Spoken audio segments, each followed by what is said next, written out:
ಭಗವದ್ಗೀತೆಯ 6 ಅತ್ಯುತ್ತಮ ಜೀವನ ಪಾಠಗಳು. ಮನಸ್ಸು ನಿಮ್ಮ ಒಳ್ಳೆಯ ಗೆಳೆಯ ಆಗಿರಬಹುದು ಅಥವಾ ಶತ್ರು ಆಗಿರಬಹುದು. ನಿಮ್ಮ ಜವಾಬ್ದಾರಿಗಳಿಂದ ನೀವು ಓಡಿ ಹೋಗಲು ಸಾಧ್ಯವಿಲ್ಲ. ಆದ್ದರಿಂದ ದಯವಿಟ್ಟು ಅದನ್ನು ಎದುರಿಸಿ. ಯಾವುದು ಶಾಶ್ವತವಲ್ಲ, ನಿಮ್ಮ ತೊಂದರೆಯೂ ಅಲ್ಲ. ನೀವು ಸತ್ಯವಂತರಾಗಿರಿ. ಕರ್ಮಗಳಿಂದ ತಪ್ಪಿಸಿಕೊಳ್ಳಲು ಸಾಧ್ಯವಿಲ್ಲ. ನಿಮ್ಮ ಜೀವನದ ಸವಾಲುಗಳನ್ನು ಎದುರಿಸಲು ನಿರ್ಭಯರಾಗಿರಿ. ನಿಮ್ಮ ಭವಿಷ್ಯವು ಸ್ಪಷ್ಟವಾಗಿಲ್ಲದಿದ್ದಾಗ ನಿಮ್ಮ ಪ್ರಸ್ತುತವನ್ನು ಉತ್ತಮಗೊಳಿಸಲು ಪ್ರಯತ್ನಿಸಿ. ದಾರಿ ತಪ್ಪುವುದು ಅಪರಾಧವಲ್ಲ, ಆದರೆ ದಾರಿ ತಪ್ಪಿದ್ದೇವೆ ಅಂತ ತಿಳಿದ ಮೇಲೂ ಅದೇ ದಾರಿಯಲ್ಲಿ ಸಾಗುವುದು ತಪ್ಪಾಗುತ್ತೆ. ಸತ್ಯದ ದಾರಿಯಲ್ಲಿ ಹೋಗು. ನೀನು ನಡೆಯುವಾಗ ಪಾತಾಳಕ್ಕೆ ಬಿದ್ದರೂ ನಿನ್ನನ್ನು ಮೇಲೆತ್ತಲು ಬಂದೇ ಬರುವೆ. ತಪ್ಪು ಮಾಡಿದೊಡನೆ ನೀನು ಸಣ್ಣವನೆನಿಸೋದಿಲ್ಲ. ತಿದ್ದಿಕೊಂಡು ನಡೆಯದಿದ್ರೆ ಸಣ್ಣವನಾಗಿ ಬಿಡುತ್ತೀಯ. ಜೀವನದಲ್ಲಿ ಎಲ್ಲ ಕಳೆದುಕೊಂಡ ಮೇಲೆ ನಮ್ಮ ಮನಸ್ಸಿನಲ್ಲಿ ಏನಾದರೂ ಮಾಡಬೇಕು ಎನ್ನುವ ಧೈರ್ಯ ಮೂಡುತ್ತೆ. ಅಂಗಳದಲ್ಲಿ ಗರಿಕೆ ಹುಲ್ಲು ಬೆಳೆದಷ್ಟು ವೇಗವಾಗಿ ತುಳಸಿ ಗಿಡ ಬೆಳೆಯೋದಿಲ್ಲ. ಅದೇ ತರಹ ಮೋಸ ಮಾಡುವವರು ಅಭಿವೃದ್ಧಿ ಹೊಂದುವಷ್ಟು ವೇಗವಾಗಿ ಒಳ್ಳೆಯವರು ಅಭಿವೃದ್ಧಿ ಹೊಂದೋದಿಲ್ಲ. ನಿಯಂತ್ರಣವಿಲ್ಲದ ನಿಮ್ಮ ಮನಸ್ಸಿಗಿಂತ ಬೇರೆ ವೈರಿ ಇಲ್ಲ. ನಿಯಂತ್ರಣವಿಲ್ಲದ ವಿಷಯದ ಬಗ್ಗೆ ಯೋಚಿಸಿ ಸಿಗುವ ಫಲವು ಏನೂ ಇಲ್ಲ.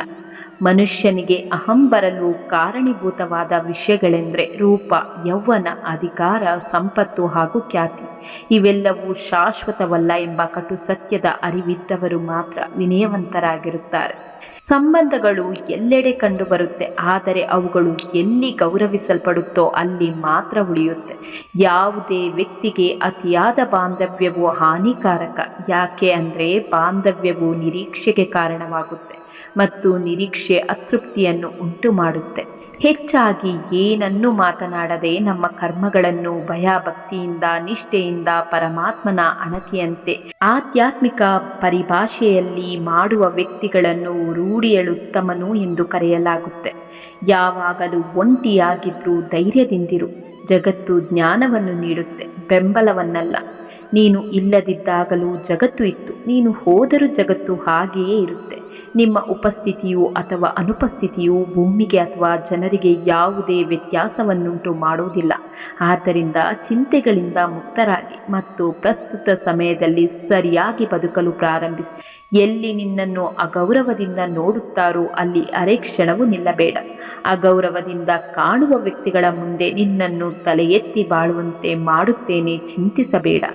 ಜಗತ್ತಿನ ಎಲ್ಲ ಕೆಲಸವನ್ನು ನಾನು ಮಾಡಬಲ್ಲೆ ಎಂಬ ಆತ್ಮವಿಶ್ವಾಸವಿರಲಿ, ಆದರೆ ಎಲ್ಲವೂ ನನ್ನಿಂದಲೇ ಎಂಬುವ ಅಹಂಕಾರ ಬೇಡ ಅಷ್ಟೆ. ಅರ್ಜುನ ಕೇಳಿದನು, ನಿಜವಾದ ಪ್ರೀತಿಯ ಆತ್ಮ ಯಾವುದು ಮಾಧವ? ಕೃಷ್ಣ ಹೇಳಿದನು, ಷರತ್ತುಗಳಿಲ್ಲದೆ ಪ್ರೀತಿಸೋದು, ಉದ್ದೇಶವಿಲ್ಲದೆ ಮಾತನಾಡೋದು, ನಿರೀಕ್ಷೆಯಿಲ್ಲದೆ ಕಾಳಜಿ ಮಾಡೋದು, ಕಾರಣವಿಲ್ಲದೆ ಎಲ್ಲವನ್ನು ಅರ್ಪಿಸೋದು ನಿಜವಾದ ಪ್ರೀತಿ. ಆತ್ಮಪ್ರಿಯ ಅರ್ಜುನ, ಮಣ್ಣಿನ ಮೇಲೆ ಮಣ್ಣು ಅಂತ ಬರೆಯುವುದು ಎಷ್ಟು ಸುಲಭನೋ ಹಾಗೆ ನೀರಿನ ಮೇಲೆ ನೀರು ಅಂತ ಬರೆಯುವುದು ಅಷ್ಟೇ ಕಷ್ಟ.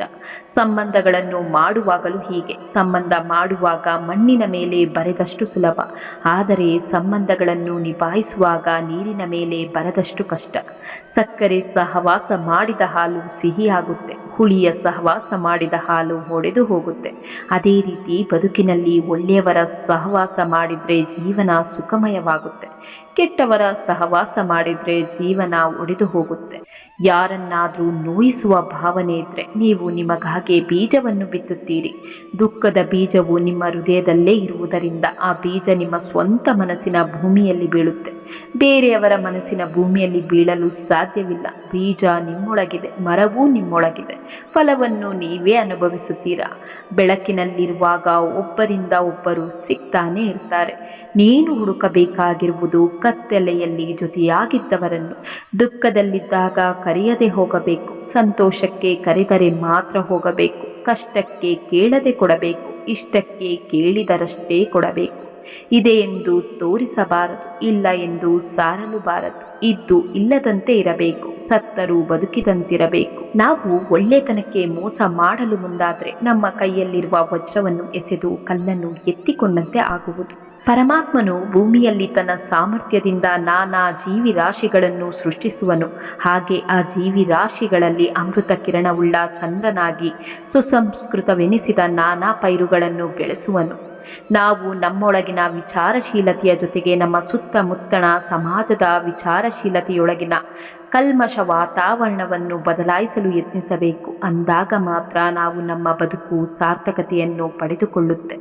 ನಮ್ಮ ಮೊಗದಲ್ಲಿನ ಸಣ್ಣ ಮಂದಹಾಸವು ದ್ವೇಷದ ಭಾವನೆಯನ್ನು ಹೋಗಲಾಡಿಸುವ ಶಕ್ತಿಯನ್ನು ಹೊಂದಿದೆ ಎಂಬ ಸತ್ಯ ಸಂಗತಿಯನ್ನು ಅರಿಯಲೇಬೇಕು. ನಾವು ಆದಷ್ಟು ಸತ್ಸಂಗದಲ್ಲಿ ಸಮಯ ಮೀಸಲಿಟ್ರೆ, ಅಥವಾ ಪ್ರಾಜ್ಞರ ಜೊತೆ ವಿಚಾರ ವಿನಿಮಯ ನಡೆಸಿದ್ರೆ, ಅಥವಾ ಆಧ್ಯಾತ್ಮ ವಾಣಿಯನ್ನು ಆಲಿಸಲ್ಪಟ್ರೆ, ಉತ್ತಮ ಪುಸ್ತಕಗಳನ್ನು ಓದಿದಷ್ಟೇ ಜ್ಞಾನದಕ್ಕುವುದರಲ್ಲಿ ಯಾವುದೇ ಸಂಶಯವಿಲ್ಲ.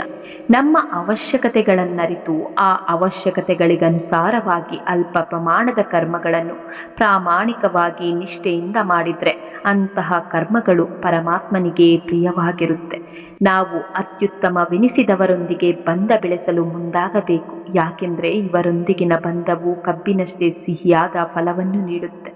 ನಮ್ಮ ಬದುಕಿನಲ್ಲಿನ ನಾನಾ ಸಮಸ್ಯೆಗಳನ್ನು ತಲೆಯ ಮೇಲೆ ಹೊತ್ತುಕೊಂಡ್ರೆ ಅದು ಹೊರೆಯಾಗಿ ನಮ್ಮ ಬದುಕನ್ನು ಅಲ್ಲೋಲ ಕಲ್ಲೋಲಗೊಳಿಸಬಹುದು. ಆದ್ದರಿಂದ ಆದಷ್ಟು ನಮ್ಮ ಸಮಸ್ಯೆಗಳನ್ನು ಕಾಲಡಿ ಕೆಡವಿ ತಲೆಯೊಳಗಿನ ಹೊರೆಯನ್ನಿಳಿಸಬೇಕು. ಕಾಮನ ಬಿಲ್ಲು ಒಂದೇ ಸಮನೆ 7 ಬಣ್ಣವನ್ನು ತೋರಿಸುತ್ತೆ. ಆದರೆ ಮಾನವನು ತನ್ನ ಅವಶ್ಯಕತೆಗನುಸಾರವಾಗಿ ಸಮಯಕ್ಕೊಂದು ಬಣ್ಣವನ್ನು ಬದಲಾಯಿಸುತ್ತಾನೆ. ನಾವು ಕೇವಲ ಆಶಾವಾದದ ಪರಿಕಲ್ಪನೆಯನ್ನಿಟ್ಟುಕೊಂಡು ಪರಿಪೂರ್ಣತೆಯನ್ನು ಸಾಧಿಸಲು ಸಾಧ್ಯವಿಲ್ಲ. ಸಂಪೂರ್ಣವಾಗಿ ನಾವು ಬದುಕಿನಲ್ಲಿ ಪರಿಪೂರ್ಣತೆ ಸಾಧಿಸಲು ವೈರಾಗ್ಯದ ಮನೋಭಾವವನ್ನೊಳಗೊಂಡ ಆಧ್ಯಾತ್ಮದ ಚಿಂತನೆಗಳು ಅತ್ಯಗತ್ಯ. ಜೀವನದಲ್ಲಿ ನಾವು ಸಂಪತ್ತನ್ನು ಸಂಪಾದಿಸುವ ಕಡೆಗೆ ಗಮನ ನೀಡುವ ಬದಲು ಉತ್ತಮ ಜ್ಞಾನವನ್ನು ನೀಡುವ ನಾನಾ ಅನುಭವಗಳನ್ನು ಪಡೆದುಕೊಳ್ಳುವ ಕಡೆಗೆ ಗಮನ ನೀಡಿದರೆ ಉತ್ತಮ. ಸ್ವಾರ್ಥ ಸೇವೆಯಿಂದ ಯಾವಾಗಲೂ ಫಲಪ್ರದರಾಗುತ್ತೀರಿ ಮತ್ತು ನಿಮ್ಮ ಆಸೆಗಳನ್ನು ತೀರಿಸಿಕೊಳ್ಳುತ್ತೀರಿ. ಭೂಮಿಯ ಮೇಲೆ ಹೇಗೆ ಋತುವಿನ ಬದಲಾವಣೆಯಾಗುತ್ತೋ ಹಾಗೆಯೇ ಮನುಷ್ಯರ ಜೀವನದಲ್ಲಿ ಸುಖ ದುಃಖಗಳು ಬಂದು ಹೋಗುತ್ತೆ. 100 ಕೆಲಸಗಳನ್ನು ಬಿಟ್ಟ ನಂತರ ಊಟ ಮಾಡಬೇಕು. 1000 ಕೆಲಸಗಳನ್ನು ಬಿಟ್ಟ ನಂತರ ಸ್ನಾನ ಮಾಡಬೇಕು. 1,00,000 ಕೆಲಸಗಳನ್ನು ಬಿಟ್ಟ ನಂತರ ದಾನ ಮಾಡಬೇಕು ಮತ್ತು 1,00,00,000 ಕೆಲಸಗಳನ್ನು ಬಿಟ್ಟ ನಂತರ ದೇವರನ್ನು ಸ್ಮರಿಸಬೇಕು. ಕಳೆದು ಹೋದ ಒಳ್ಳೆಯ ಸಮಯ ಜೀವನದಲ್ಲಿ ನೆನಪಾಗಿ ಉಳಿಯುತ್ತೆ. ಹಾಗೆ ಕೆಟ್ಟ ಸಮಯ ಬದುಕಲ್ಲಿ ಪಾಠವಾಗಿ ಇರುತ್ತೆ.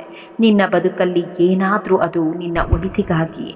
ಖುಷಿ ಬೇಕೆಂದರೆ ರಾತ್ರಿ ಎಚ್ಚರವಾಗಿರಬೇಡ. ಶಾಂತಿ ಬೇಕೆಂದರೆ ಹಗಲಿನಲ್ಲಿ ಮಲಗಬೇಡ. ಸಮ್ಮಾನ ಬೇಕೆಂದರೆ ವ್ಯರ್ಥವಾಗಿ ಮಾತನಾಡಬೇಡ. ಮತ್ತೆ ಪ್ರೇಮ ಬೇಕೆಂದರೆ ನಿಮ್ಮವರನ್ನು ಬಿಟ್ಟುಕೊಡಬೇಡ. ಅಹಂಕಾರ ಮತ್ತು ಸಂಸ್ಕಾರದ ನಡುವಿನ ವ್ಯತ್ಯಾಸವೇನೆಂದರೆ, ಅಹಂಕಾರವಿರುವವರು ಇತರರನ್ನು ತಲೆ ತಗ್ಗಿಸುವಂತೆ ಮಾಡಿ ಸಂತೋಷ ಪಡುತ್ತಾರೆ. ಆದರೆ ಸಂಸ್ಕಾರವಂತರು ತಮ್ಮಷ್ಟಕ್ಕೆ ತಾವೇ ತಲೆ ತಗ್ಗಿಸಿ ನಮಸ್ಕರಿಸುವ ಮೂಲಕ ಸಂತೋಷ ಪಡುತ್ತಾರೆ. 100 ಗುರುಗಳು ಸೇರಿ ಕಲಿಸಲಾಗದ್ದನ್ನು ನಮ್ಮ ಜೀವನದಲ್ಲಿ ಒಂದೇ ಒಂದು ಶಕ್ತಿ ಕಲಿಸುತ್ತೆ, ಅದು ಸಮಯ.